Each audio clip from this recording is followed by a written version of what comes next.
Good evening, friends. I welcome the Honorable Finance Minister, Srimati Nirmala Sitharaman ji, Minister of State Finance, Sri Anurag Thakur ji, Secretaries from the Ministry of Finance, and my friends from media. After the announcement of the first tranche of stimulus package of rupees 20 lakh crore, the Finance Minister is going to share more details of the package under mission Atmanirbhar Bharat announced by the Prime Minister. First, the Finance Minister and MO's Finance will brief. Later on, we will take more questions from you. Ma'am, please.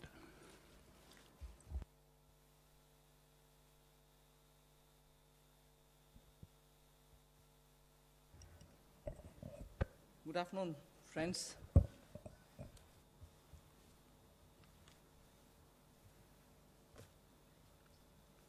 Today is the second tranche of announcements towards building a Atmanirbhar Bharat.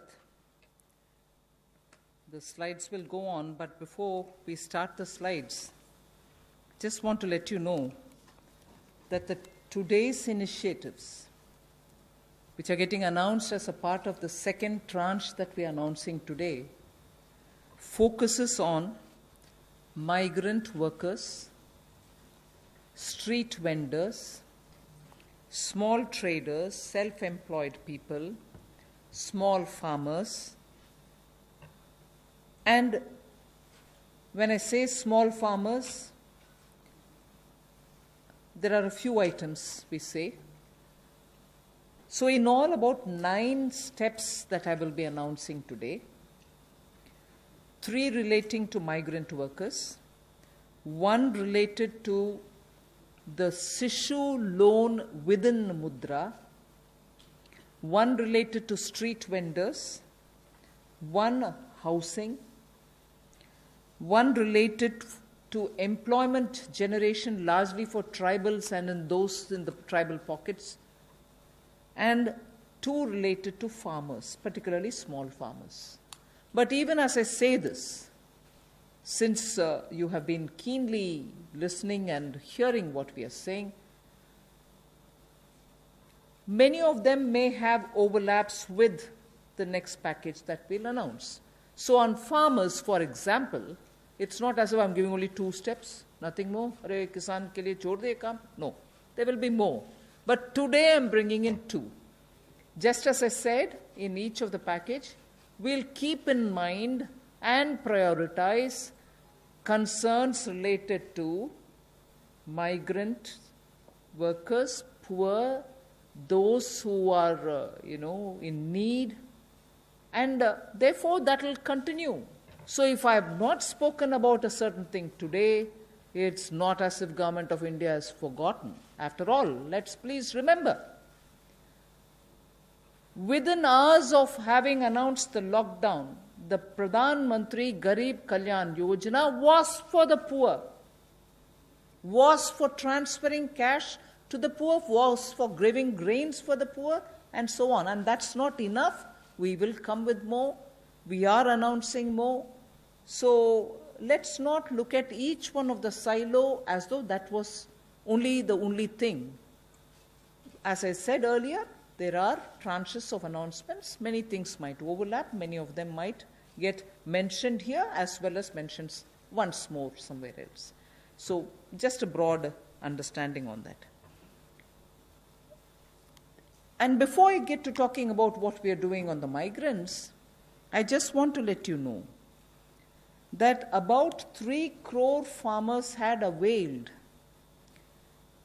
loans which were given to them earlier in concessional rates, I think, which was direct support to farmers. And those 3 crore farmers had availed of agricultural loans which were over 4 lakh crores. 3 crore farmers who are marginal farmers had already benefited from 4 lakh crores of credit given to them.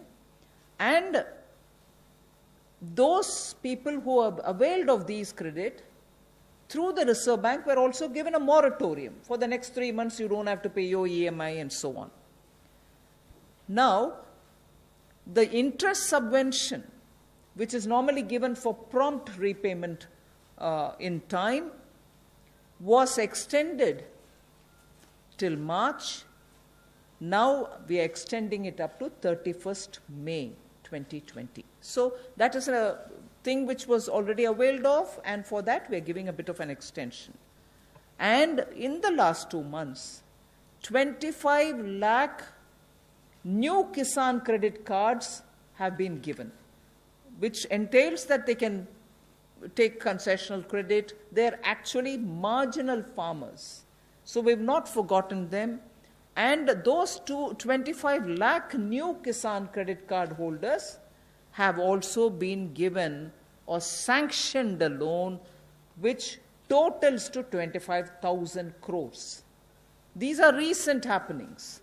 So there may have been a lockdown, but the government was not sitting quiet. It has been attending to a lot of those who are in the margins of our society, who are desperately in need of assistance to carry on with their small work. So that is something which I want to draw your attention to before we move on to today's package. धन्यवाद। मैं सबसे पहले तो media के अपने मित्रों का आभार प्रकट करता हूं, जिन्होंने आत्मनिर्भर भारत इस संकल्प को, इस अभियान को जन जन तक पहुंचाने का काम किया है।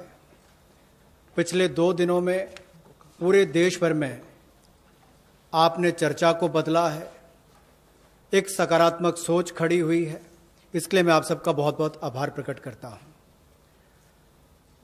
अगर 2014 में भी देखें तो मोदी जी ने अपने सबसे पहले भाषण में यही कहा था कि ये उनकी सरकार वो जो गरीबों के लिए सोचे, जो गरीबों को सुने, गरीबों के लिए जिए, और इसलिए नई सरकार देश के गरीबों को समर्पित है, युवाओं को, महिलाओं को समर्पित है। गांव हो, गरीब हो, पीड़ित हो, वंचित हो, ये सरकार उनके लिए है। हमें गरीब से गरीब आदमी की मदद करनी है। और पिछले 6 वर्षों में आपने देखा होगा, इस देश में गरीबों के उत्थान के लिए मोदी सरकार ने बहुत काम किया। मैं उन योजनाओं पे आज नहीं जा रहा, लेकिन किसान की बात कर रहे हैं। पीएम किसान सम्मान की बात हो, 6,000 हर किसान के खाते में, प्रधानमंत्री फसल बीमा योजना हो, किसान क्रेडिट कार्ड की बात हो, सॉइल हेल्थ कार्ड की बात हो।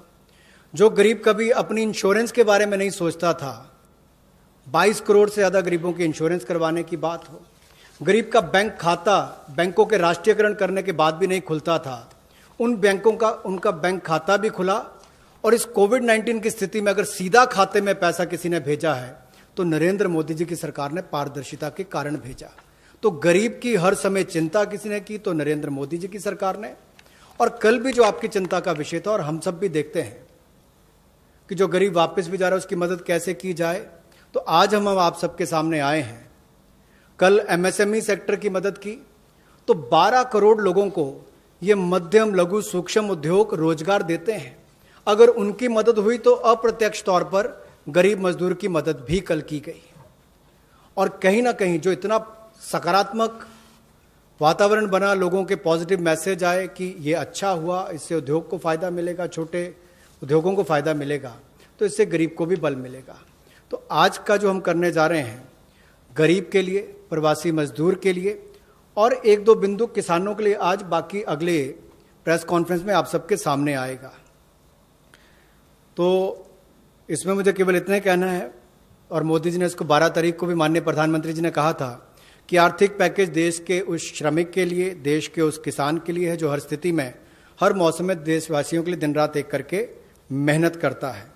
और इसमें अगर देखा जाए तो जो पहली घोषणा है जो हमने अब तक कदम उठाए, वो लगभग 3 करोड़ किसानों के लिए जो कृषि ऋण है वो 4,22,000 करोड़ के वो अवेल कर चुके हैं पिछले 3 महीनों में। उसके लिए लोन मोरेटोरियम दिया गया है ताकि उनको उसमें छूट दी गई है कि 3 महीने तक उनको वापस नहीं करना है। इंटरेस्ट सबवेंशन दी है, ब्याज पर सहायता दी है, त्वरित भुगतान यानी कि प्रॉम्प्ट रीपेमेंट करने पर इनको इंसेंटिव दिया है, क्रॉप लोन्स पर, और ये भी जो 1 मार्च से उनकी ड्यू थी उसको बढ़ाकर 31 मई तक कर दिया है। 25 लाख नए किसान क्रेडिट कार्ड की मंजूरी दी है, जिस पर जो ऋण की लिमिट होगी वो 25,000 करोड़ होगी। Again, one more thing which I'd like to draw your attention before I go to today's announcements. Liquidity support for farmers and for the rural economy has been happening in the last 2 months. I'm referring only to those things which have happened in March, April, which is the COVID duration, the time when COVID hit us and hit us so badly, resulting in a lockdown. But even then, activities through the banks have been happening. I want to just draw your attention that 63 lakh loans of 86,600 crores have been approved in agriculture area between 1st March and 30th of April. Again, refinancing of nearly 29,500 crores has been provided by the NABARD to all the cooperative banks and the regional rural banks so that they can have onward lending done. And this has happened just in March. Just only in March, NABARD has refinanced 29,500 crores through the rural cooperative banks and the regional rural banks. Then again, rural infrastructure, also through a fund which is operated by the NABARD, is the RIDF, which is the Rural Infrastructure Development Fund. Through this, only again in March 2020, a support of 4,200 crores has been provided for rural infrastructure. So rural areas and their infrastructure work is also being provided for in March alone to the extent of 4,200 crores, and that's happened during the COVID period. And finally, state governments do also get working capital assistance, and to the extent of 6,700 crores have been sanctioned for them to procure agricultural produce, which means they can take things from the farmer, they can provide things to the farmer, and when they procure agricultural produce, that money goes into the hands of the farmers themselves. And what is the amount there? 6,700 crore as working capital was sanctioned for state agencies to do the agricultural produce procurement. That again is money going into the hands of the people in the ground, particularly in the rural areas. I'll go over to the urban poor, but before that in Hindi. कृषि के क्षेत्र में, क्योंकि आपको पता है पिछला season भी 2 महीने देश के लिए भी और देश के कृषि की अर्थव्यवस्था के लिए बहुत महत्वपूर्ण था, तो उसके लिए पिछले मार्च और अप्रैल महीने में 63 लाख ऋण मंजूर किए गए, जिसकी लगभग जो अमाउंट है वो 86,600 करोड़ रुपया है, और इससे बल कृषि क्षेत्र को मिला है। विशेष तौर पर किसान के लिए बहुत बड़ी बात है। गांव में cooperative bank, regional rural bank इनकी महत्वपूर्ण भूमिका रहती है, और कोऑपरेटिव बैंक और रीजनल रूरल बैंक को मार्च 2020 में नाबार्ड ने 29,500 करोड़ रुपया के रीफाइनेंस का प्रावधान किया है। ग्रामीण क्षेत्र में आधारभूत ढांचे के विकास के लिए 4200 करोड़ रुपए का सहयोग रूरल इंफ्रास्ट्रक्चर डेवलपमेंट फंड के माध्यम से राज्यों को ये मार्च में राशि उपलब्ध करवाई गई। इसके अलावा जो फसल की खरीद, कृषि उत्पाद की खरीद के लिए 6700 करोड़ रुपए की वर्किंग कैपिटल भी, कार्यशील पूंजी भी राज्यों को उपलब्ध करवाई गई है। I spoke about the rural areas, rural poor, rural money reaching the hands of the farmers and so on. Now I just very quickly mention about urban poor. In just the last 2 months, again, during the COVID period, again, what activity has happened? to reach out to the urban poor, which includes migrants. Government of India has permitted state governments to utilize State Disaster Response Fund, which goes from the center, for setting up shelter for migrants and providing them food and water. Just rough estimate that I'm giving you, 11,000 crores were sent in that name through the SDRF, with which they run the shelter homes, with which they give them food, with which they take care of them. And that money was also sent from the center. Of course, states do have a right, but that was given. And using that money, many of the migrants have been attended to. So I want that to be kept in context when we talk about attending to the migrants. Again, there are shelter homes which are under the shelter for urban homeless category. That is something which normally is there. But in those shelter for urban homeless, 3 meals are provided entirely at the cost of the central government. So homeless who live in urban areas, particularly in the COVID situation, are getting 3 meals per day. And I'm not saying this as though, we've done this. I'm saying more from the point of view of we are conscious. We are attending to the migrants and we are giving them in various different ways. Food, taking care of them in the shelters, reaching cash to them. All this has been done and therefore I'm enumerating. And did I do this some other time? Last year? No. I am showing you what has happened in the last 2 months, the critical lockdown period. So in shelter homes, 3 meals are being provided for people who are urban homeless. Now, the other thing, you may recall when the Prime Minister addressed the nation, how India's capacities can be utilized so that we can serve the globe, and how those capacities are lying dormant, and we are the ones who have to give the stimulus, all of us will have to. 12,000 self-help groups all over the country. This is an example which Honorable Prime Minister referred to.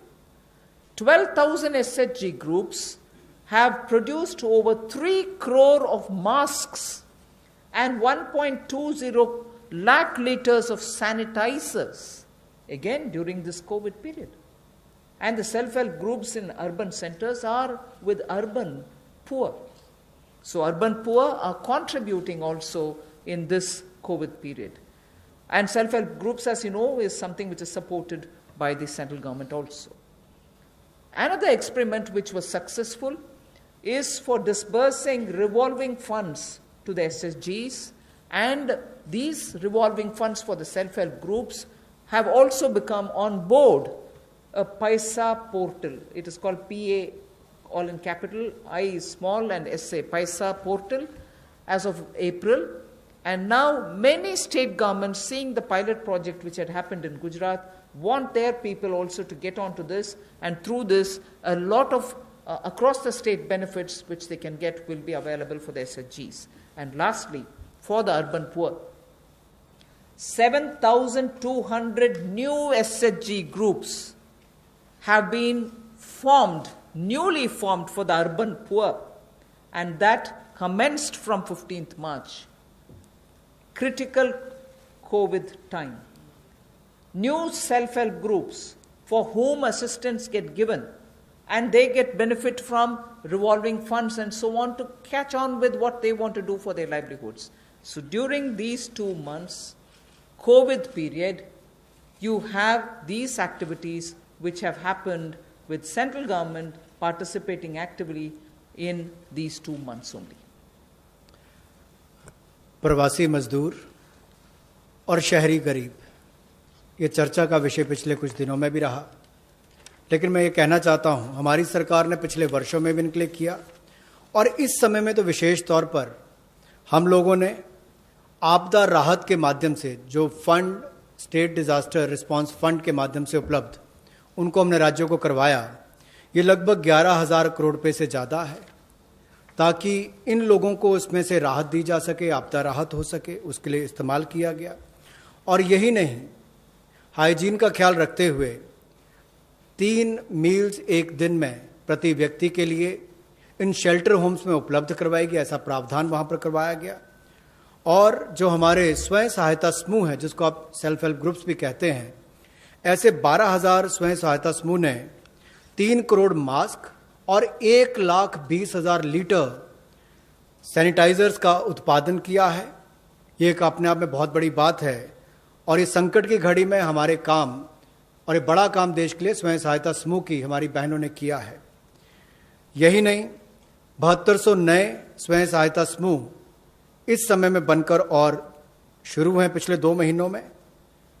और जो revolving fund self help group के लिए पैसा एक portal के माध्यम से हमने शुरू किया था गुजरात में, एक पायलट प्रोजेक्ट, अब उसको पूरे देश भर के अलग अलग राज्यों में शुरू किया जाएगा ताकि इनको और लाभ मिल सके।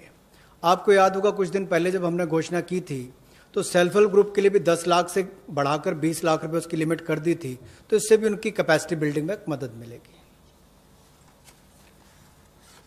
There's definitely a lot of concern and a legitimate concern about migrant workers now going back to their respective states. And will they be there without any opportunities to earn their livelihood? So I would like to draw your attention to say that you know that we had announced the increase in the average wage rate from 182 to 202 rupees. I had made an announcement once earlier. Now, the question of these people returning to their states, will they stay without any provisioning? We have already generated 14.62 crore man days or person days of work generated up to 13th May, which is actually 40 to 50% more persons who have got enrolled compared to last May. So when there was no COVID, what was the number? It is at least 30 to 40%, 40 to 50% more than what it was before. We have enrolled all of them.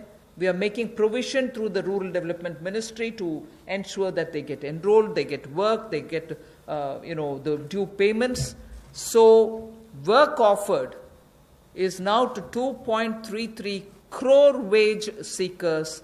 I think the data is of yesterday, in about 1.87 lakh gram panchayats. So the migrant workers who are going back, and if in case they are joining the Manrega there, are being actively enrolled and provision through the respective ministries being done, and they are being taken. We've ensured that they're going to be entertained even there. They're not going to be sitting for wanting of some basic work. States and union territories have been advised to provide work to these migrant workers as per the provisions of this Manrega Act. So we are continuing to monitor, and the work during the monsoon will also be actively taken up, whether for plantation, whether for horticulture, whether for livestock related sheds, related building, vagera. So on all of them, these workers who go from here are going to be actively engaged. So I just want that to be made sure. The annual actual expenditure till date is around 10,000 crore. Now, even if it's more, we are making provisioning for that.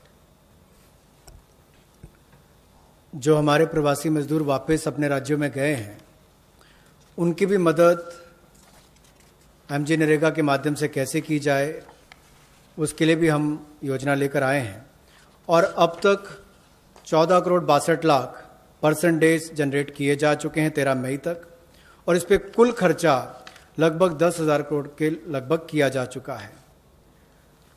जो काम offer किया गया है वो 2.33 करोड़ जो काम मांगने वाले हैं उनको कल तक किया गया, और ये लगभग 1,87,000 ग्राम पंचायतों में किया गया है। इसमें 40 से 50% लोगों ने अपनी एनरोलमेंट की है, रजिस्ट्रेशन की है। पिछले साल के मई महीने के मुकाबले ज़्यादा लोगों ने की है। यानी कि अगर पिछले साल 100 ने की थी तो इस बार 140 से 150 लोगों ने की है। उस तरह से उसका आंकड़ा लगभग बढ़ा है और एक विशेष मुहिम पूरे जिलों में देश भर में चलाई जा रही है कि ये जो वापस यहाँ से हमारे प्रवासी मजदूर गए, अगर वो चाहें तो वहाँ पर भी अपने आप को रजिस्टर कराकर काम ले सकते हैं और इसके लिए राज्यों और यूनियन टेरिटरीज को निर्देश दे दिए गए हैं।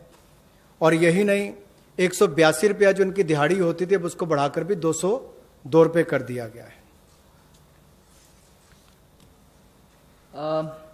Again, before I go over to specifying what programs we have for the second tranche, one quick look at some major reform steps which are in the pipeline. You know, the labor codes related matter is in the parliament. Some reports are also with the standing committee. We are committed to making it better for the workers, and the workers' welfare is top on our agenda. I very will quickly run through some of the points. All this is going to be shared with you in any case, but quickly I will highlight the fact that the minimum wages at the moment is applicable only to 30% of all the workers. We want to make it universal. We want to give that right to minimum wage universally to all workers. So that is one of the major things we are working towards, and as you know, it's all discussed in the parliament. It is getting work is done in the parliament, it is happening there, but I'm giving you some of the highlights. Second is also the regional disparity in minimum wage which exists. We are trying to get over that problem, to get over the disparity which prevails by saying if there can be a national floor wage concept which can be accepted by all the states, so that the disparity which prevails between states of minimum wages can be gotten over. We are also talking about compulsorily giving appointment letters for everybody who is taken in, so that it gets formal, and also making sure annual health checkup is made mandatory for all the employees. Benefits also for workers in the interstate migration of workers, so that nowadays we come to know that workers don't get recruited through an agency or a group, which are normally the groups which bring in unskilled workers. Now employers are directly taking them on, and therefore for that also, coming from various destinations, we want to have a definition of interstate migrant workers. Again, on migrant workers, this will help in defining them better and reaching out benefits to them better. All this is in the parliament. I'm not saying it as a part of this package, but I'm only giving you a clear picture that we are committed towards improving the lot of the workers and making sure that migrant workers and other workers are treated a lot more with their formal benefits reaching them. Portability of welfare benefits is also being contemplated in the parliament for migrant workers. Again, looking at pan-India to all districts, we want to extend the ESIC benefits to all establishments which employ at least 10 people or more, and in some of the notified districts. Looking at also employees, establishment which have less than 10 employees, we want to, at least in a voluntary basis, make sure ESIC can be extended to them. On a voluntary basis, because they're very small, we don't want to burden them with anything. The other thing that we're looking at is to make it mandatory to have ESIC coverage through notification by the central government for employees who are working in hazardous industries. Because even if they're small and they don't get included through a central notification, we want to make sure ESIC coverage is given to all those who are working in smaller units but which are engaging in hazardous activities. They get the benefit of ESIC coverage. And social security schemes are being extended even to gig workers and platform workers. That is now urban phenomena, and they should get that coverage. So we want to bring gig workers into it. We're also looking at reskilling of retrenched workers. Now in the context of COVID, this was all designed before, but in the context of COVID, we probably will have a situation where a lot of retrenched workers will need to have a reskilling exercise. And again, all occupations should be opened for women with night working rights, and also there making sure safeguards are provided for all of them. Provision also for social security funds for unorganized workers, and gratuity to be given for fixed-term employment. So these are some of the things which are our commitment, which is revealed in the labor codes. 44 labor different acts have all been now compressed with extensive discussions and consultation. I must appreciate the Ministry of Labour, the Minister, Senior Minister, Gangwarji, together with the Secretary, have engaged with all strata, all stakeholders, all strata of workers, to make sure that their concerns are addressed, and therefore the possibility of having those 44 laws being reduced to 4 codes, highlights I've given you, are waiting in the Parliament. Our commitment lies in having them passed after discussing in all the standing committees. Labour code के माध्यम से हम लोग जहां मजदूरों को लाभ देने जा रहे हैं, अगर आप देखेंगे तो देश में जो न्यूनतम वेतन है वो लगभग 30% वर्कर्स ही उसका लाभ उठा पाते हैं। समय पर उनका वेतन का भुगतान नहीं हो पाता। अनऑर्गेनाइज जो असंगठित क्षेत्र है उसमें ये दिक्कत है, और इसीलिए यूनिवर्सलाइजेशन की जो बात कही गई है कि न्यूनतम वेतन की यूनिवर्सलाइजेशन की जाएगी, पूरे देश भर में एक जैसा उसका हो, कम से कम एक न्यूनतम वेतन गरीब से गरीब मजदूर को मिले, इसके लिए इस कदम को उठाया गया है। और जो क्षेत्रीय असमानता है, जो रीजनल डिस्पैरिटी है न्यूनतम वेतन में, उसको भी इसके माध्यम से दूर किया जाएगा, वैधानिक रूप इसको दिया जाएगा, और नेशनल फ्लोर वेज इसमें इंट्रोड्यूस की जाएगी। यही नहीं, जो इसको तय करने के तरीके हैं मिनिमम वेजेस, उसको और सरलीकरण इसका किया जाएगा, ताकि इसमें कंप्लायंस ज़्यादा हो और रुकावटें कम हो। नियुक्ति पत्र भी सभी मजदूरों को मिलेंगे, और यही नहीं, साल में एक बार स्वास्थ्य का चेकअप भी होगा, हेल्थ चेकअप भी इनका होगा, और जो खतरनाक क्षेत्र में काम करने वाले, जहां खतरा रहता है, ऐसे क्षेत्रों में काम करने वाले जिनके काम करते हैं मजदूर, उनके लिए occupational safety and health code भी लाया जाएगा, जो उनकी सुरक्षा और स्वास्थ्य का ख्याल रखेंगे। यही नहीं, पोर्टेबिलिटी जो है वेलफेयर बेनिफिट्स की, ये भी सभी प्रवासी मजदूरों को मिलेगी, और ईएसआईसी का लाभ भी, इसका भी पैन इंडिया पूरे देश भर में इसकी कवरेज सभी जिलों में हमारे मजदूरों को मिल पाएगी, चाहे वो इस्टेब्लिशमेंट जो संस्थान है वो 10 से ज़्यादा वाला है, उतने तक का है। और इसके अलावा मैंडेटरी ईएसआईसी कवरेज भी नोटिफिकेशन से माध्यम से सेंट्रल गवर्नमेंट ने सभी एम्प्लॉयज़ को, जो ऐसे खतरनाक क्षेत्रों में काम करने वाले, उनके लिए होगी। सोशल सिक्योरिटी स्कीम भी गिग वर्कर्स के लिए और प्लेटफॉर्म वर्कर्स के लिए मिलेगी। रीस्किलिंग करनी बहुत ज़रूरी हो गई है, क्योंकि जो लोग वापस गए हैं काम करने के लिए, उनको वापस उनको स्किल प्रदान करके वहाँ पर उनका कैसे लाभ मिल सके, रोजगार मिल सके, इस दिशा में भी काम किए जाएंगे। और सोशल सिक्योरिटी फंड का भी असंगठित क्षेत्र के लिए प्रावधान करने का हम प्रयास करेंगे, प्रोविजन किया जाएगा। और जो महिलाओं के लिए कामकाज के क्षेत्र खुले हैं, उसमें रात्रि के समय अगर काम करना पड़ता है, ड्यूटी करनी पड़ती है, तो उसमें सेफगार्ड्स अलग अलग तरह के लाए जाएंगे।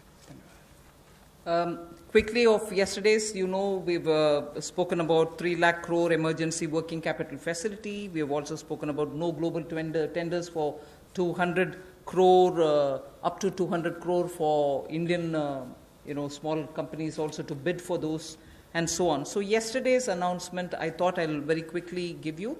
I will be providing this one slide. I'm spending not very much of a time on that. I'll move over to talking about one thing there. If you can please go back to the previous slide. One thing there on the tax deduction at source and tax collected at source, where we've reduced the rate by 25%. I will, after the presentation, have Revenue Secretary give you a clear explanation of who it includes and who it doesn't, So the TDS and TCS explanation, you have the Finance Secretary next to me who is also the Revenue Secretary who will be able to explain it. But otherwise that slide will be given to you. So instead of going too much into detail, I just want to highlight the fact the EPF support of paying 24%, the 12% of employer, 12% of the employee is borne by the Government of India. 24% is being borne by the Government of India for the past 3 months, and we have extended that for the next 3 months also. June, July, August is also getting added. This is something which I did mention yesterday. And similarly for others, it has been reduced from 12 to 10% for the employer and the employee. However, the employee will get the 10% for the private, for the government-related public sector undertakings, where the government pays the 12 plus 12. पिछले कल जो सूक्ष्म लघु और मध्यम उद्योग के लिए घोषणा की गई थी, उसका बड़ा कारण ये भी है, और माननीय प्रधानमंत्री जी ने अपने 12 तारीख के भाषण में कहा भी था कि हमारे लघु मंझोले उद्योग जो हैं, ये जो हमारे एमएसएमई हैं, ये करोड़ों लोगों की आजीविका का साधन है, जो आत्मनिर्भर भारत के लिए हमारे संकल्प का मजबूत आधार है। और इसीलिए पिछले कल लाखों करोड़ रुपए का जो बेनिफिट दिए गए, या मैं कहूँगा सहयोग दिया गया। इन लोगों ने कभी मदद नहीं मांगी, सहयोग मांगा, और सहयोग देने का काम कल भारत सरकार ने मोदी जी के नेतृत्व में किया है एमएसएमई सेक्टर के लिए। और उसमें ही एक बड़ा सहयोग था। मार्च, अप्रैल, मई महीने में एम्प्लॉय प्रोविडेंट फंड 12% एम्प्लॉय और एम्प्लॉयर का हिस्सा भारत सरकार दे रही है, और अब इसको अगले 3 महीने जून, जुलाई, अगस्त तक और बढ़ा दिया गया है। इसके अलावा जो 12% दोनों को देना पड़ता था काम देने वाले को, अब उसको 10% कर दिया गया है। लेकिन जो भारत सरकार के सेंट्रल पीएससीज हैं, वो अपना 12% ही देंगे। I go over to today's announcements. I said there are three steps that we want to explain about the migrants. The first thing relates to free food grain. Free food grain supply to all migrants for the next 2 months. How is this? You're aware, we had already announced that for the public distribution system-based, card-based people who get their regular quota of rice or wheat and in their residences, we had added free 35 kgs for them, either of rice or wheat, and also said 5 kgs per individual, but per card 1 kg of pulse was announced earlier. And that additional 5 per month kg of wheat or rice was being given free. That was made clear. Now what we are saying is that continues, that remains intact.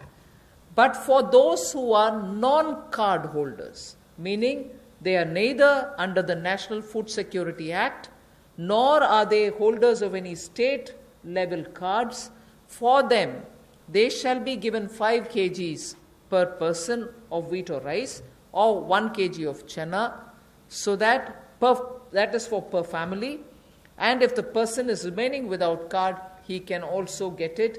We are engaging with the state governments to make sure that they know where these migrants are, they can approach them and give them, because most of these migrants who have no cards are staying in those camps which are being run either by the government or by the NGOs, and therefore, based on a rough assessment which has been given to us by all the state governments, we think there are about 8 crore migrants for whom benefit will reach through this free food grain supply.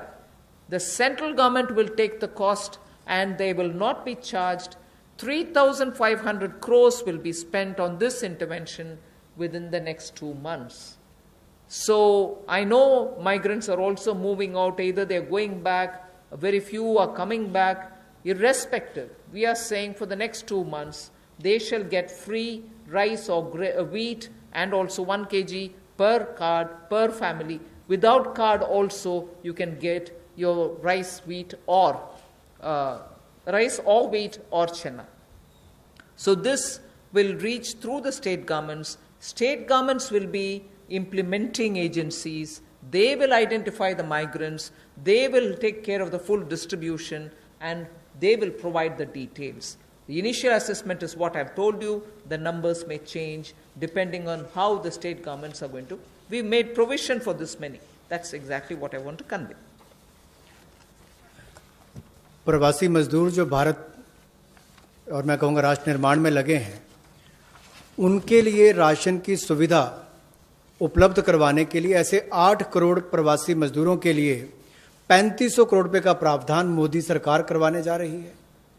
जो national food security act में नहीं आते या जिनको राज्यों का ration card नहीं मिल पाता या उसकी बेनिफिशियरीज लिस्ट में नहीं है, वो भी इससे वंचित ना रह जाएं। ऐसे 8 करोड़ प्रवासी मजदूरों के लिए 3500 करोड़ रुपए का प्रावधान, यानी कि उनको 5-5 किलो गेहूं या चावल मिलेंगे और साथ में 1 किलो चना, प्रति फैमिली 1 किलो चना और प्रति व्यक्ति 5 किलो गेहूं और चावल भी अगले 2 महीनों तक मिलते रहेंगे।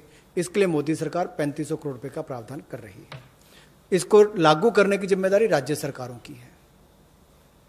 The next point is, I go back to referring to the Prime Minister's address to the nation, where he said 5 pillars, and one of them is talking about technology-driven systems.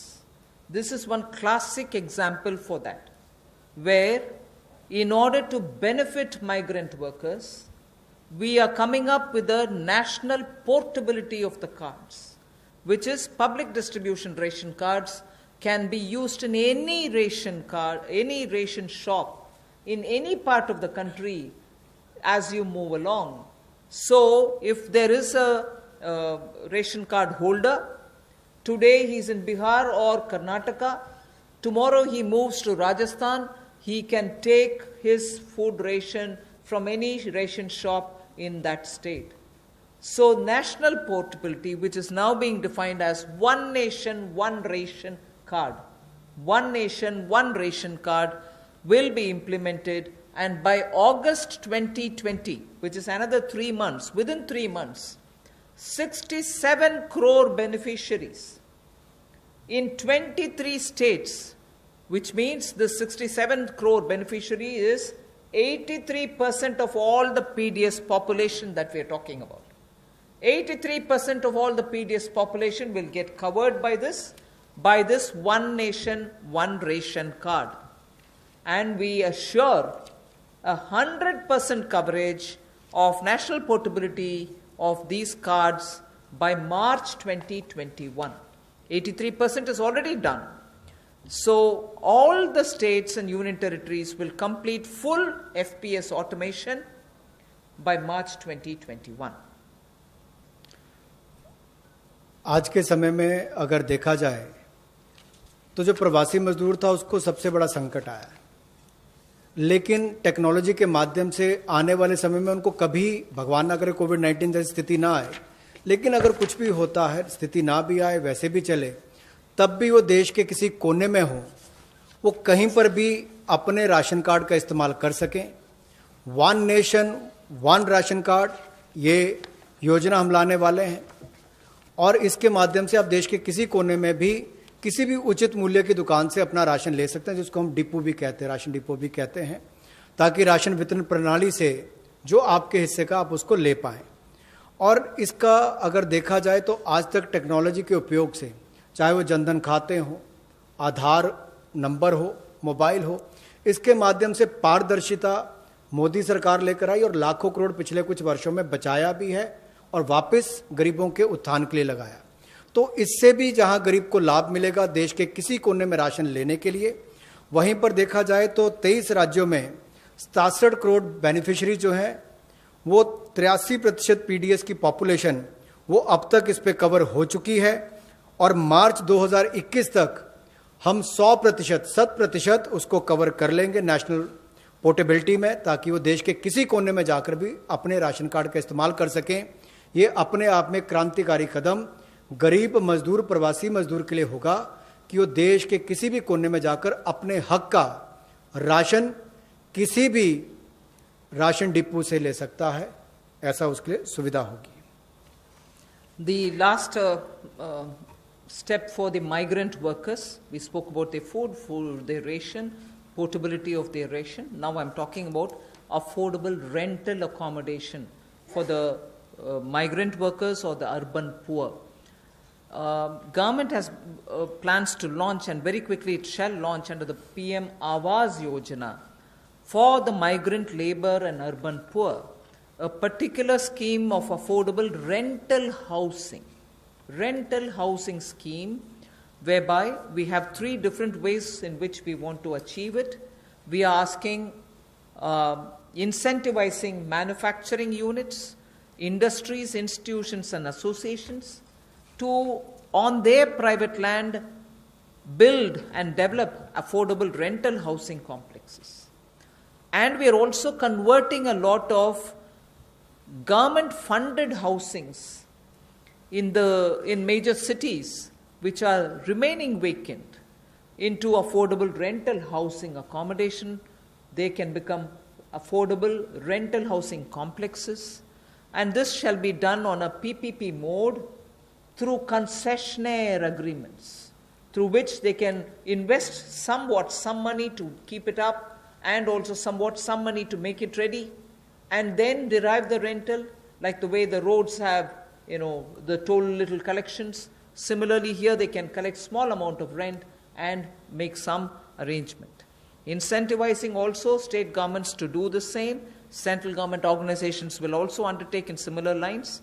The detailed guidelines will come from the ministry sooner. So urban migrants, urban poor now can look forward to having at least some basic rental accommodation for themselves. प्रवासी मजदूर और शहरी गरीब के लिए जहां वो काम करते हैं शहरों में, वहां पर कम कीमत पर उनको किराए पर मकान मिल पाए, रहने की सुविधा मिल पाए, इस बड़ी योजना का संकल्प लेकर मोदी जी आए हैं। और मेरा मानना है कि जिस तरह से हर घर को बिजली, हर गांव तक बिजली पहुंचाने का काम, हर व्यक्ति का बैंक खाता खोलने का काम, हर बहन को गैस सिलेंडर देने का काम, और 2022 तक हर गरीब को सर ढकने के लिए छत देने का काम मोदी सरकार करने वाली है, उसी तरह से एक बहुत बड़ी योजना ये भी है कि कम कीमत वाले, कम किराए वाले ऐसे घर आने वाले समय में मिलेंगे, और जिसका प्रधानमंत्री आवास योजना के अंतर्गत इस योजना को लाया जाएगा, जो कि हमारे अब के बने हुए घरों को भी उसमें इंक्लूड कर सकती है, जो सरकार के अभी बने और कुछ जगह खाली होंगे।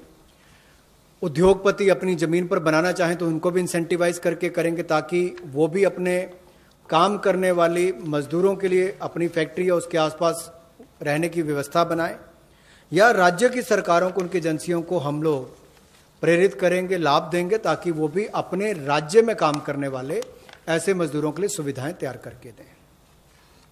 I move over to the Sishu loans of Mudra. This is a way in which we are going to help the smallest of small credit takers from the banks, where after the RBI giving 3 months moratorium, when they come back to have to pay the interest, the EMI, they will have a little problem, and we want to support them with some interest subvention. Incentive being, if you pay in time promptly, you get the 2% incentive, interest subvention incentive. So the current portfolio of Mudra Sishu loans, Mudra has 3 different types of loans. The Sishu is up to 50,000 is what they take as loan, only 50,000 rupees or less. People who have taken loans 50,000 or lesser, after the 3-month moratorium, when they come back to paying the EMIs, will have for the next 12 months an interest subvention support which will be of 2%, and that support will entail a total relief of 1,500 crores, which is for all the Sishu loan holders. Now, I just want to give you a broad indication of number. I don't think it's possible for me to straight away tell you the exact number, but I can indicate to you, because up to 50,000 will mean some people will have 10,000, some might have 15,000, some others might have 20. So actually, to get the actual number of beneficiaries, I might need a little more time, but roughly, if this outstanding is 1,62,000 1.62 lakh crores if the total outstanding of Sishu loans under the Mudra category is 1.62 lakh crores, and on the assumption that all of them have taken 50,000, the maximum limit, it will be something like 3 crore, more than 3 crore people. And therefore, if this 3 crore is a conservative estimate, it can be slightly more than that. It will benefit. This 2% interest subvention will benefit about 3 crore people who are beneficiaries of the Mudra Sishu loan. I'm not talking of all the 3 categories, only the Sishu category, which means 50,000 or less loans. जो मुद्रा शिशु ऋण श्रेणी में लोग आते हैं, उनके लिए 1500 करोड़ रुपए की जो ब्याज में राहत देने की योजना मोदी सरकार लाई है, ताकि गरीब से गरीब व्यक्ति को उसका लाभ मिल सके।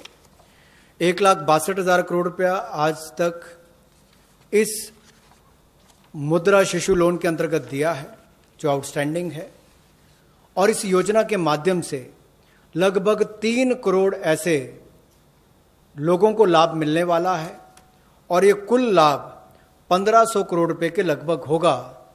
जो देश भर में मुद्रा शिशु लोन वाले हैं, उनको 1500 करोड़ रुपए का लाभ इस योजना के माध्यम से मोदी सरकार देगी, कि उनके ब्याज में 2% की राहत, छूट नरेंद्र मोदी जी की सरकार वहन करेगी, यानी कि मोदी सरकार उसका खर्चा उठाएगी और गरीब को राहत देगी। The next step is towards street vendors, for whom we are giving a special credit facility for about 5,000 crores of rupees. This is going to be because most of their livelihood has been adversely affected. Street vendors have not been allowed to do anything during the lockdown, and therefore within a month the government will launch this special scheme, which will facilitate easy access to credit for all the street vendors. And when I say all the street vendors, there are 50 lakh street vendors as per one estimation which comes from all the state governments. 50 lakh street vendors will be able to avail of the 5,000 crore special credit facility, through which once the lockdown is lifted, they can start their business back, they can buy their products to sell, and so on. So 50 lakh street vendors will be taken care of. We are giving an initial working capital of up to 10,000 rupees. And for this, we expect a liquidity provision of 5,000 crores will be made by the government. तो जहां एक और श्रमिक और प्रवासी मजदूरों के साथ साथ रेडी लगाने वाले, पटरी पर सामान बेचने वाले जो हमारे श्रमिक साथी हैं, जो घरों में काम करने वाले भाई बहन हैं, जो ठेला लगाने वाले हैं, इन सबको कोविड-19 के समय इस पिछले 2 महीनों में बहुत सारी तकलीफ का सामना करना पड़ा, और इन्होंने बहुत ज़्यादा त्याग भी इसके लिए किया है। और ये 5,000 करोड़ रुपए की विशेष सुविधा केवल इनके लिए, रेहड़ी ठेला लगाने वाले, पटरी पर सामान बेचने वाले श्रमिक साथी, इनके लिए लेकर आए हैं। ये 10,000 की इनको प्रति व्यक्ति सुविधा मिल सकती है, क्योंकि किसी को चाय बेचनी है, सब्जी बेचनी, कुछ और बेचना है, तो 2,000 10,000 तक वो अपना सामान लेने की उसको सुविधा मिल सकती है। और ये 1 महीने के अंदर सरकार इसको लॉन्च कर देगी। और जो मोबाइल से पेमेंट करेगा, डिजिटल पेमेंट करेगा, उसको इसके ऊपर इनाम भी मिलेंगे। और यही नहीं, डिजिटल पेमेंट्स का एक लाभ उनको और मिलेगा कि उनको आने वाले समय में 10,000 की बजाय ज़्यादा पैसा मिल सके, क्योंकि उनका व्यापार लेखा जोखा ध्यान में आएगा, तो बैंक भी उनको ज़्यादा पैसे देने के लिए तैयार होंगे। तो डिजिटल पेमेंट को भी इससे बल मिलेगा, और उन लोगों को भी आने वाले समय में अतिरिक्त धन उपलब्ध कराया जा सकता है अपना कामकाज बढ़ाने के लिए। जैसे कल हमने एमएसएमई की केवल डेफिनेशन चेंज की, लेकिन उसका इतना बड़ा इंपैक्ट है कि लोग अपना कारोबार बढ़ा सकते हैं। यहां पर भी डिजिटल पेमेंट से इतना बड़ा बल मिल सकता है कि लोगों को आने वाले समय में कर्ज ज़्यादा मिल सकता है और अपना व्यापार बढ़ा सकते हैं। ऐसे लगभग 50 लाख सड़कों पर, रेडी पर, फड़ी पर काम करने वाले, ठेले पर बेचने वाले लोगों को, घरों में काम करने वाले लोगों को लाभ मिलेगा। और 5,000 करोड़ रुपए की सुविधा केवल ये श्रमिक हमारे पटरी पर काम करने वाले ठेले और रेडी वालों के लिए किसी ने की है तो नरेंद्र मोदी जी की सरकार ने इसमें दी है। I move to the next, which is generation of, we've gone to the housing.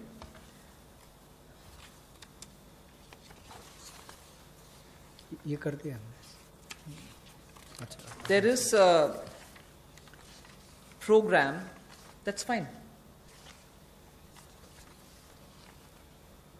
We wish to give the middle income group, and that too the lowest strata of the middle income group, who get only 6 lakhs to 18 lakhs annual income. So they are probably above poverty line, all right, and slightly over that, but clearly the middle class, the lowest rung of middle class, who are up to 6 to 18 lakhs only annual income. For them, there is a credit-linked subsidy scheme which was introduced by Government of India in May 2017. This was operationalized from 17, but it was extended only up to 31st March 2020. This scheme benefits a lot of people who want to have simple, affordable houses. So this scheme, which is credit-linked subsidy scheme, is being extended up to March 2021. Government will extend this scheme, and we think over and above over 3.3 lakh crores of 3.3 lakh families which benefited till now, 3.3 lakh families which benefited till now, will now additionally have another 2.5 lakh middle income families which will join in by this 1 year extension that we are offering.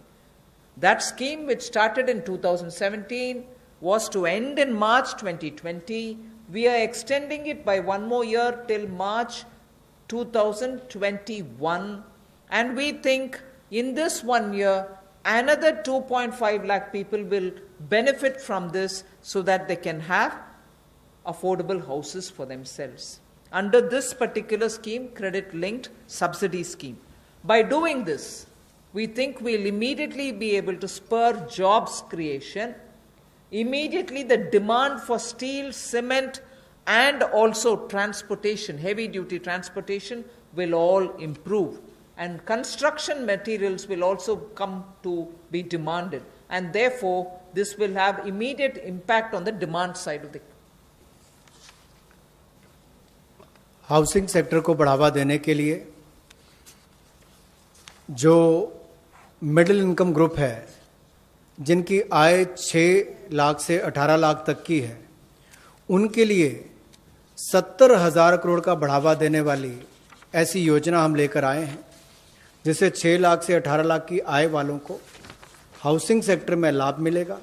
ये 70,000 करोड़ का बढ़ावा देने वाली योजना है, जो credit link subsidy scheme जो 31 मार्च 2020 तक हमने एक्सटेंड की थी, जिसका लाभ 3.3 यानी कि 3,30,000 के लगभग मध्यम वर्ग के परिवारों को हुआ था। अब इस योजना को 31 मार्च 2021 तक बढ़ा दिया गया है और इससे लगभग 2.5 लाख से ज़्यादा मध्यम वर्ग के परिवारों को लाभ मिलेगा और 70,000 करोड़ रुपये का इसमें कुल मिलाकर इन्वेस्टमेंट आएगी, जिससे स्टील, सीमेंट, ऐसे मटेरियल से जुड़े हुए, आपके रियल एस्टेट से जुड़े हुए, हाउसिंग से जुड़े हुए सेक्टर्स को भी बढ़ावा मिलेगा। तो लाखों लोगों को मजदूरी के अवसर भी मिलेंगे, तो मजदूरों को भी लाभ मिलेगा और इन सेक्टर्स को लाभ भी मिलेगा और गरीब के ऊपर वाली श्रेणी जो है मध्यम वर्ग की, उसको घरों का लाभ भी मिल पाएगा। I go over to talking about employment creation. Here, we are talking about the Campa funds, about which all of us know. We are not creating a new scheme or anything, but these Campa funds, which have been lying in various states, have now been given a push. 6,000 crore rupees worth projects have already come, proposals have come from states. They're getting approved in the next 10 days. what it shall do for tribals and Adivasis. It will generate employment because this 6,000 crores proposals which have come from the various states speak of employing people, particularly the tribal and the Adivasi people, for afforestation and plantation related works, for artificial regeneration and also for assisted natural regeneration and forest management, forest protection, forest wildlife related infrastructure development, wildlife protection and management, and so on. So this is something which the states have actively come forward with proposals which are only about 6,000 crores now, but we have understood from them many more such proposals are waited, and that shall immediately create a lot of jobs. Considering that monsoon is fast approaching, this is the time when all these vriksharopan and other things happen, and therefore this scheme is given a special push so that the tribals and Adivasis will have some money in their hands by joining in these work. Somewhat to an extent, some states also want to extend it to semi-urban areas and utilize this fund. That is something which the central government and the Environment Ministry will take care of addressing it. So semi-urban and partly fringes of urban areas, if they want to use it, it's up to the states and the Environment Ministry. But largely, this is going to generate employment for the tribals and Adivasis, for forestry-related work and forest infrastructure-related work, 6,000 crore to start with. रोजगार के और अवसर पैदा हों और विशेष तौर पर आदिवासी इलाकों में, ट्राइबल एरियाज में हो, ग्रामीण क्षेत्रों में हो, तो 6,000 करोड़ के कैंपा फंड्स का सदुपयोग और रोजगार के अवसर पैदा करने के लिए किया जाएगा, जिसमें वृक्षारोपण हो, वनीकरण हो। इस तरह से उस योजनाओं का लाभ आप अलग अलग क्षेत्रों में उठा सकते हैं, विशेष तौर पर ट्राइबल एरियाज में, आदिवासी क्षेत्रों में, और इसके अलावा चाहे शहरी अर्ध शहरी क्षेत्र हो, ग्रामीण क्षेत्र हो, यहां पर भी आप इन योजनाओं को ला सकते हैं। The last two for today relate to farmers. We are providing a 30,000 crore, actually a 30,000 crore additional emergency working capital fund through the NABARD. And this is essentially a refinance support which the NABARD gives. You may ask me if it is something which is new. NABARD does this already. Yes, it does. 90,000 crore is annually the average they spend on this. We are now putting an additional 30,000 crore. This additional 30,000 crore will be immediately released so that the post-harvest Rabi work which is going on. Rabi, almost all the states have reported their harvests are over. Many states have successfully even close to completing the procurement of produce. This also happened in many states. But immediately post-harvest, if there are any requirements for post-harvest Rabi-related work, this money will go and help the farmers, the small and the marginal farmers. This is for particularly small and marginal farmers. And not only post-harvest Rabi, but also the preparatory work for Kharif. Even for that, this will be of help. The regional rural banks and the rural cooperative banks will be the ones which will use this credit. Many of the state cooperative banks, about 33 state cooperative banks, 351 district cooperative banks, and 43 regional rural banks have also come forward to avail of this on-tap based lending. So it will be directly reaching rural India, directly reaching small and marginal farmers, and this is 30,000 crore in addition to what they normally do, which is 90,000 crore. This will benefit 3 crore farmers. जहां पहले केंद्र सरकार ने राज्यों को फसल की खरीद के लिए पैसा दिया, जिसकी जानकारी हमने पहले दी, उसके अलावा अगर कहा जाए तो कृषि के सीजन में किसानों ने बहुत मेहनत की और बहुत सफलता के साथ अच्छा उत्पादन भी किया और कोई नुकसान कृषि के क्षेत्र में नहीं होने दिया, ऐसा प्रयास किए गए। लेकिन हमारे छोटे और सीमांत किसान जो हैं, उनको लाभ देने के लिए ऐसे 3 करोड़ छोटे और सीमांत किसानों के लिए 30,000 करोड़ रुपए की अतिरिक्त सुविधा नरेंद्र मोदी जी की सरकार लेकर आई है। और ये 30,000 करोड़ 90,000 करोड़ जो नाबार्ड देता है उसके अतिरिक्त है। और ये सारा पैसा state cooperative bank, district cooperative bank, regional rural bank, इनके माध्यम से राज्यों को दिया जाएगा और इसका वितरण वहां पर किया जाएगा ताकि छोटे और सीमांत किसानों को इसका लाभ मिल सके। The last that I would want to tell you is absolutely critical because it brings a newer dimension to some of the things which have been happening. I am referring to the Kisan Credit Card. Nearly 2 lakh crores of concessional credit will be extended to boost the farming activities. 2.5 crore farmers will get the benefit. And this special drive will include these 2.5 crore farmers who don't have at the moment the Kisan Credit Card, because a rough estimate is if there were 9 crores of PM Kisan Samman award, receivers, of that about 2.5 crore farmers do not have Kisan Credit Card. Now we are reaching them and giving them the Kisan Credit Card. But more importantly, something which the Honorable Prime Minister has been referring to, he has referred to in 2-3 of his speeches, that fishermen and animal husbandry farmers also shall be included in the Kisan Credit Cards. And therefore, they will also be able to avail of this concessional credit boost that we are giving to the extent of 2 lakh crores. This will enable all the farmers to gain access to institutional credit at concessional rate. 2.5 crore is the farmer number that I've given you, who will be covered. And in this, I'm not giving a specific number, but animal husbandry and Matsyakar will all be added. Fishermen will also be added.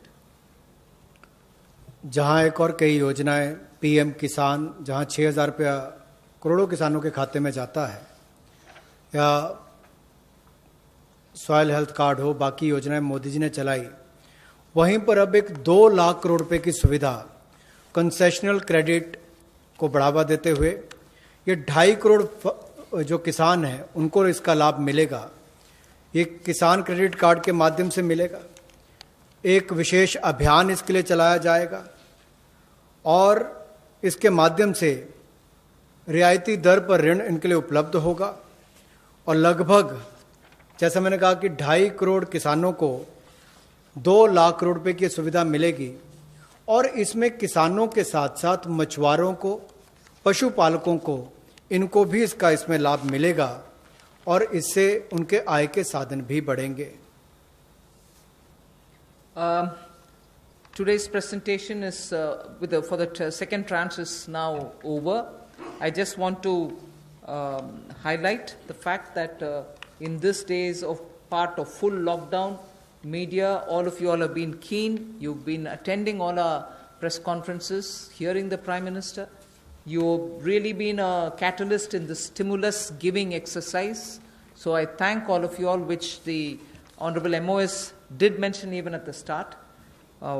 We certainly look forward to having you pass all this information, disseminate this information, spread this information so that people get to know what this government is doing. So even as we are looking at COVID as an opportunity, not look at COVID as, oh my God, my economy. No, yes, there are people suffering. Yes, we notice a lot of people undergoing severe, constraints. They are walking back to their homes. Prime Minister had requested, please stay wherever you are. But nevertheless, emotions being what they are, and their concerns being what they are, we understand migrants moving. We will have to extend all benefits, and that's what we are trying to do. And therefore, in this entire COVID-related response, I thank the media for constantly keeping every concern heard both ways, from the citizen to the government, and from the government, the stimuluses and other things that we want to do to the people back. So thank you very much. Thank you, ma'am. We take some questions now from you. Number 14. Ma'am, Timsi Jaipuria this side from CNBC TV18. Ma'am, two things. You said 70,000 crore rupees investment will come under the CLSS scheme for housing. Where will this money come from? Will government invest this since it's a PPP? Has government earmarked how much will they invest in next 1 year out of this 70,000 crore? And secondly, you said for the One Nation, One Ration Card, a ration card is normally given to one family and only 1 or 2 members of the family are migrants who are moving. So how will the family benefit if the 2 members are moving and 3 are, say for example, in the same native place? How will the family get a benefit under this scheme? And for street vendors, you said 5,000 crores will be given as a special credit. Will banks disseminate this credit? Will there be some parameters for bank to credit? Will banks disseminate this credit? Will there be some parameters for bank to make a street vendor eligible for this 10,000 rupee loan, the initial working capital that you said? On the housing, I had very clearly mentioned that it's going to be in PPP model and it's going to be on a concessionaire kind of a approach towards bringing in investment and looking. And we are also encouraging government institutions to build in their lands for such schemes. So it's going to be both private and public on a concessionaire kind of an approach contract that will be signed. So the 70,000 is obviously therefore going to be from both sides. The second that you asked me is about the portability of the ration cards. When obviously we're talking about a digitized, technology-driven, benefited PDS card, it should be possible. And that is why I've listed the number of states. Not all states are yet complete in doing that digitization exercise towards it. The card holder, if he possesses the card here or card there, will be able to draw on. Suppose the family is already drawn half of the ration for themselves. The rest half he shall draw from wherever he is. That is the whole idea of technology-driven system, where One Nation, One Ration Card gives us that flexibility through technology, that both the family, wherever it is, and the migrant worker, wherever he is, will be able to draw that share which they can divide between themselves. And the third that you asked me about the credit which has to be extended to street vendors, I said already the number of street vendors of whom we have a certain number. The modalities will be worked out so that banks can extend that. 31. 1 minute. You want to? Was your question on the CLSS or on the rental housing? Because they're both. Both of them are part of the Pradhan Mantri Awas Yojana. The credit-linked subsidy scheme is operated through housing finance companies under the National Housing Bank.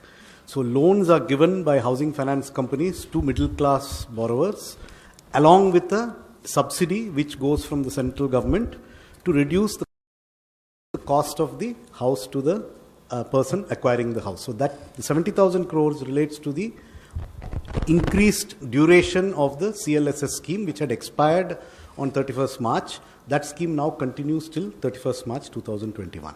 On the rental housing scheme, which will also be funded through the PM Awas Yojana window, what the Honorable Minister said, it will be through PPP, through a concessionaire.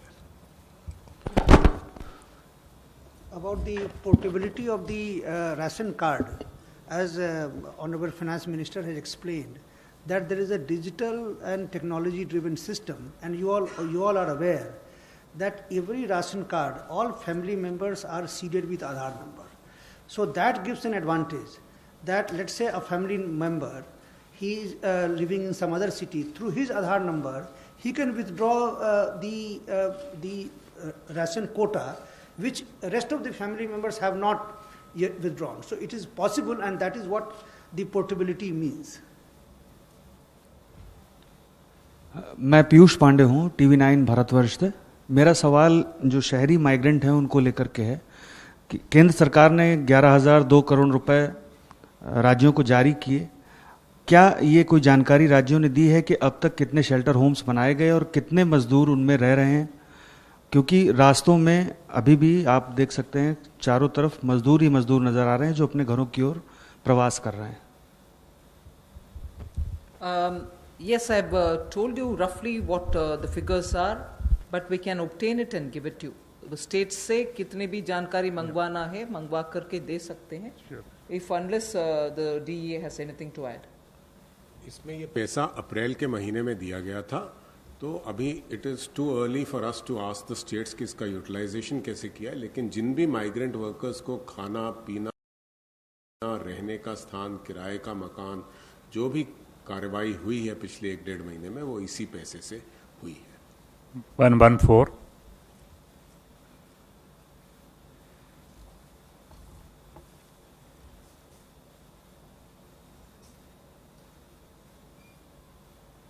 Ma'am मैं शैलेश यादव हूँ ANI news agency से.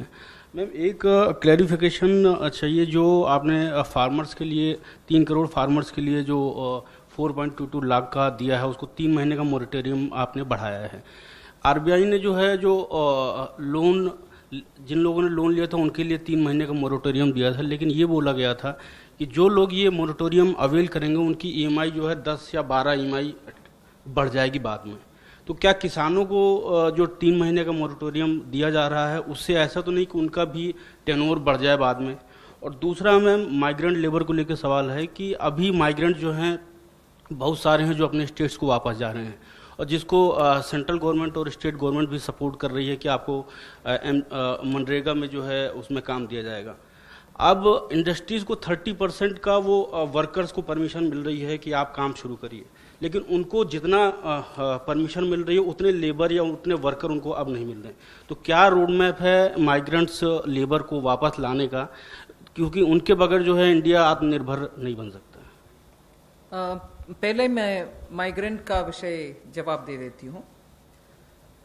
I have from the beginning told you that this government is concerned about migrants and explained in front of you as to what are the various steps we have taken. Even today, unfortunately, and touches all our hearts, we see migrants, family with children, with their bags and baggages walking in the roads and going. I just want to tell you that the union government has definitely worked together with state governments. Worked together with state governments to provide, the moment we were ready to transport them, to provide train facilities. The first step was Prime Minister asking all of them to stay where they are so that they are safe, food will be provided, shelter will be provided. But जब हम train services शुरू कर दिए तो वो चल जा सकते हैं. उसमें I just want to give you some आंकड़ा. 1200 trains for Shramik Special are available and ready, so that every day 300 Shramik Special trains can run. इसका पूरे खर्चा रन करने के लिए 85% तक सेंट्रल गवर्नमेंट लेती है, बाकी 15% state governments will have to spend by saying I want that many number of trains. मैं सिर्फ आपके लिए वो माइग्रेंट का विषय, because it's now something on which the entire country feels and all of us feel equally really very bad. So I just want to give you the data. The state government has to accept and ask for, I want this many number of trains. Railways have already run 806 Shramik special trains, in which 10 lakh migrant workers have gone to their respective destinations. Wherever from, they've gone back to their respective destinations.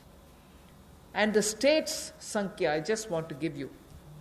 UP has accepted 386 trains.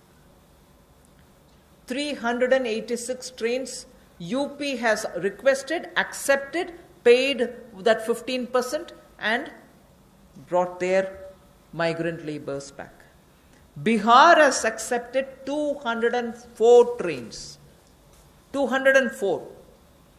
Madhya Pradesh has accepted 67 trains.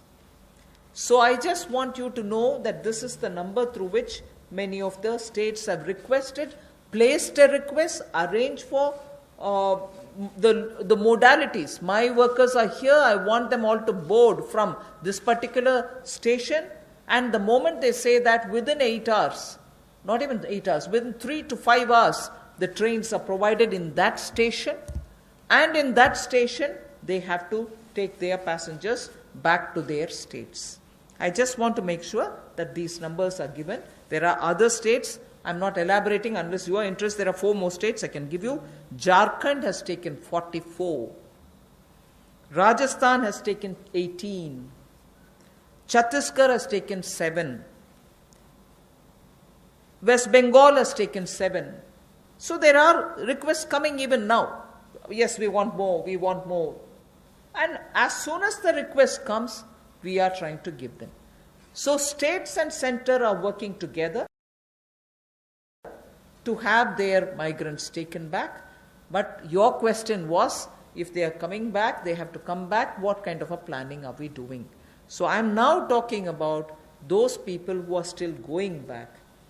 And as I said, Manrega provisions are being made. The moment they want to come back, hopefully after the lockdown is lifted, they can come back. 44. I think just detail. Moratorium में कुछ you wanted to tell? देखिए, इसमें किसानों को एक तात्कालिक राहत दिलाने के लिए मॉरेटोरियम की सुविधा दी गई, और जो इंटरेस्ट सबवेंशन 2% और प्रॉम्प्ट रिपेमेंट पे 3% का जो सुविधा मिलता है, उसको भी मई 31 तक बढ़ा दिया गया है। तो जो किसान अभी जैसे फसल की कटाई हो गई, प्रोक्योरमेंट हो गया, पैसा मिल गया, जो वो रिटर्न भी कर रहे हैं, तो उनकी प्रिंसिपल रिपे हो जाएगा, तो उन पर कोई भार नहीं पड़ेगा। लेकिन कुछ किसान अगर देने में असमर्थ है, तो जो जितने पीरियड के लिए वो मई के बियॉन्ड जाएंगे, तो थोड़ा सा इंटरेस्ट वो स्प्रेड हो जाएगा आगे उनके जो इंस्टॉलमेंट्स बंधा हुआ है। This is Monika from Zee Business. Ma'am, मेरा सवाल है कि कल आपने एमएसएमई की डेफिनेशन में रिवीजन की घोषणा करी थी, तो ये केवल एक अनाउंसमेंट बन के ना रह जाए, इसके लिए क्या आप ऑर्डिनेंस लाने वाले हैं? कब तक इम्प्लीमेंट हो जाएगा? इसके अलावा आपने जो जितने लेबर रिफॉर्म्स आपने अनाउंस करे हैं, ये कब तक इम्प्लीमेंट हो जाएंगे? लेबर रिफॉर्म्स के मैटर मैंने इसलिए जिक्र किया है कि 44 जो लेबर रिलेटेड कानून थे, वो सब अभी कंडेंस होकर के 4 लेबर कोड के नाते पार्लियामेंट तक पहुंच गया, एक आध स्टैंडिंग कमेटी में भी है। So through the parliamentary process those labor codes will come for implementation. But as regards MSME definition, I would want Secretary EA to. MSME की डेफिनेशन आज के दिन उनके एक्ट में है, तो या तो ये लेजिस्लेटिव प्रोसेस से इसको चेंज करेंगे, लेकिन हम ये भी देख रहे हैं कि अगर इसको हम एडमिनिस्ट्रेटिव प्रोसेस से कर सकते हैं तो वो भी चेष्टा करेंगे कि इसको कर लें। लेकिन ये काफ़ी वर्षों के बातचीत के बाद ये फैसला लिया गया है कि इसको इस तरह से हम चेंज करेंगे, तो ये एक डिसीजन हो गया है। इसको लेजिस्लेटिव प्रोसेस से करना है या दूसरे प्रोसेस से करना है, इसको देख के ये हो जाएगा। नंबर 9।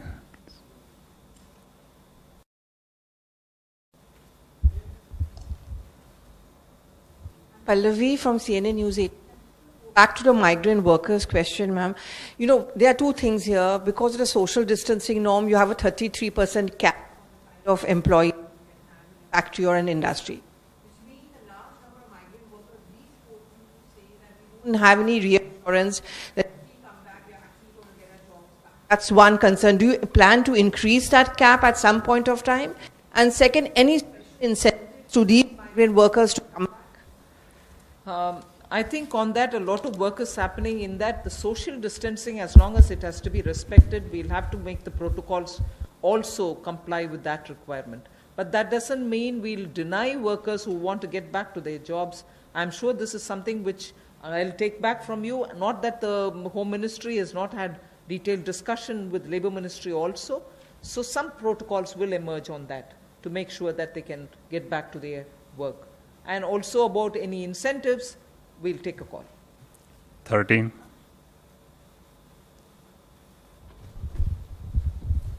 मेरा सवाल आपसे ऐसे मासिक इन दिनों से मेरा सवाल एक है कि आपने किसान क्रेडिट योजना जो बनाई है उसमें 25,000 करोड़ रुपया दिया है, तो पर किसान को कितनी इसमें लिमिट दी जाएगी? और दूसरा सवाल हमारा है कि भारत के अंदर जो समाचार पत्र छोटे हैं इनके लिए कोई पैकेज अभी तक नहीं आया, जबकि इनसे लाखों आदमी इनसे जुड़े हुए हैं। You want to say anything on the किसान क्रेडिट कार्ड? देखिए, किसान क्रेडिट कार्ड की जो लिमिट कोई नहीं है, कितना आपके पास खेती है उस हिसाब से उसकी लिमिट तय होता है। वो स्केल ऑफ फाइनेंसिंग के रूप में अलग अलग राज्यों में अलग अलग उसका स्केल है। लेकिन 3 लाख तक जो लघु और सीमांत कृषक हैं उनके लिए वो 3 लाख का लिमिट जो तय किया गया है उसमें उनको इंटरेस्ट सबवेंशन की सुविधा भी मिलती है और उनको कोलैटरल फ्री लोन भी मिलता है। तो आज के दिन में लगभग 6 करोड़ 80 लाख किसान क्रेडिट कार्ड से कवर्ड है। मैं सुझाव के नाते सुन लिया। 26. I think when the turn of the media comes, your question will be answered. Ma'am, out of these 50 lakh street vendors, how many of them are getting loans right now? I mean, is there any estimate? And you said that 8 crore migrant laborers will get benefit from this free ration. So is it the total number of migrant laborers or? No. That's certainly not any number on which you can peg anything. Because at the moment that number is arrived by different states giving us numbers of people who have remained in various camps, be it government-run camps, be it private sector or NGO-run camps, charity organization-run camps. States have been intensely monitoring them and also probably going to test and other things. So they have directly kept in contact with all of them and given us a andaz number from each of the states. So it is only an approximate number, and many of them, as I said, are probably returning. Many of them have probably gone back to their employers. So we really don't know. The number that I've quoted you is the number which we have summed up from the states and made provision for. Other than that, that number does not hold any other, it doesn't imply anything else. But we've made provision for that many. Last question, 11.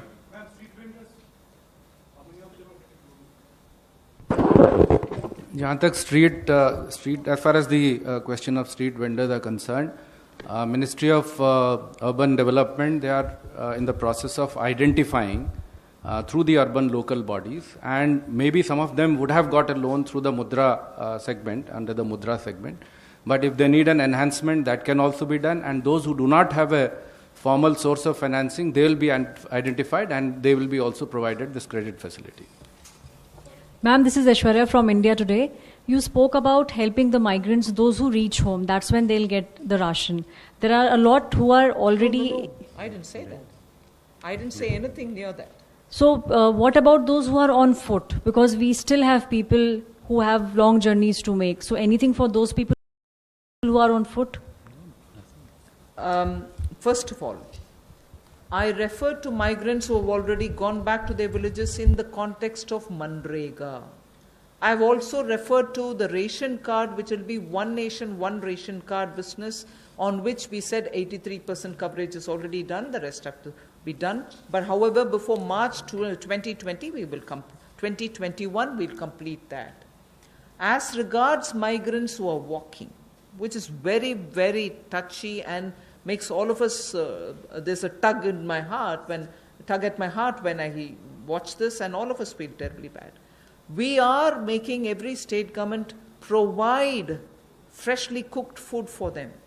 Even as they're walking, maybe if they're going to any shelter places where food is being provided, state governments are conscious and they have to be providing it. So for the migrants, I think even as they're walking, giving dry ration may not help. So it is up to the state governments. The state governments, from where they are moving to where they are moving, it's for those state governments to make the provision. Now that I have announced that non-ration card holders can also be given, that's not something I'm doing now. I'm giving it for free now. 5 kgs and 1 kg chana, all that is being given for the next 3 months free.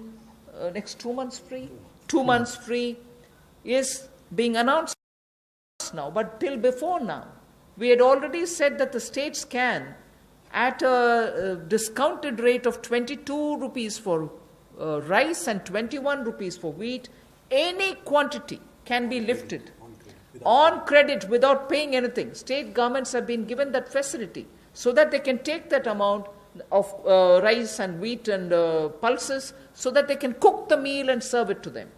So that provision has been given to the states and to also NGOs, charitable organizations, gurudwaras, whoever wants to do it.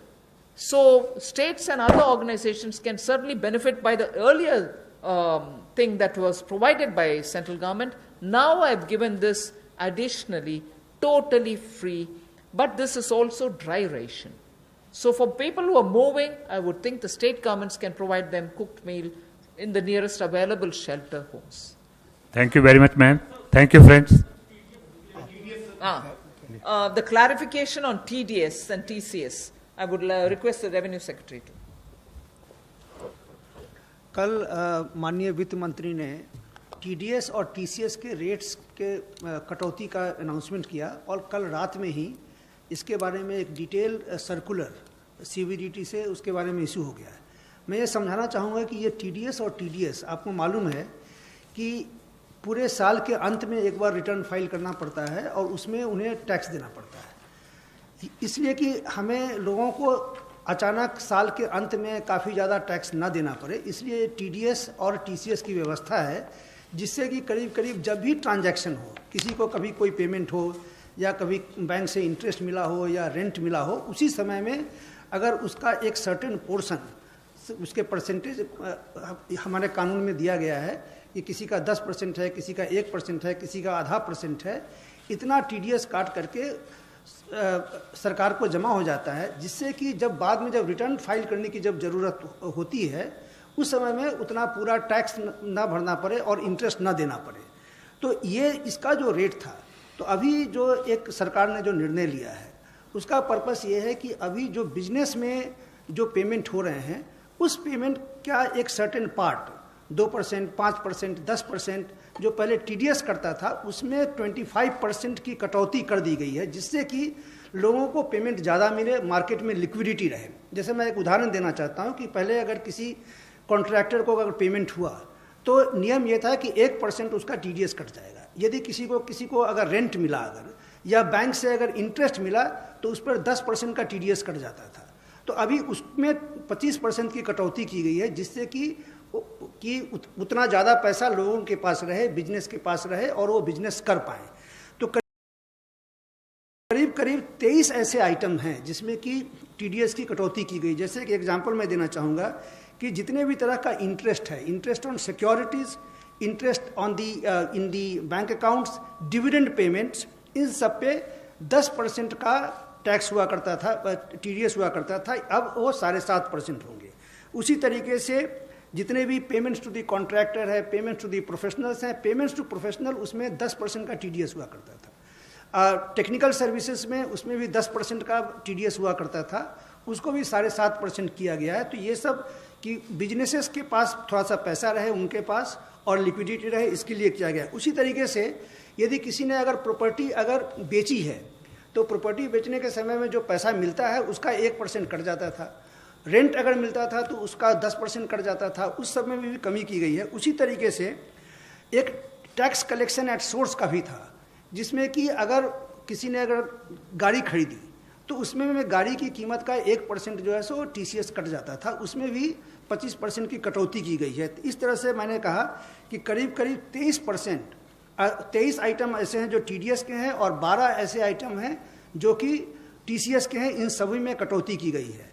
लेकिन कुछ, जैसे कल एक सवाल पूछा गया कि salaries के बारे में ये टीडीएस के रेट में कटौती क्यों नहीं की गई, इसका मैं बताना चाहता हूँ कि जब भी जो सैलरी दी जाती है, सैलरी देने के बाद जो अगर जो बहुत सारे जो डिडक्शंस हैं, जैसे किसी का 80C का डिडक्शंस हो या प्रोविडेंट फंड का डिडक्शन हो, ये सब का डिडक्शन को ध्यान में रखने के बाद जितना भी जो सैलरी पेमेंट करते हैं उस पर ही टीडीएस कटता है। और ये इसलिए किया गया है क्योंकि लोगों को अंत में, साल के अंत में, मतलब कि उनको ज़्यादा टैक्स उस समय में देना ना पड़े और इंटरेस्ट ना करे। अगर मान लीजिए कि अगर उनका भी अगर हम टीडीएस अगर कम कर देते तो इफेक्टिवली जो लोग हैं, सैलरी अर्नर्स हैं, उन पर कंप्लायंस बर्डन बढ़ जाता, क्योंकि उनको साल के अंत में उनको ज़्यादा टैक्स देना पड़ता और इंटरेस्ट भी देना पड़ता, इसलिए हमने नहीं किया है।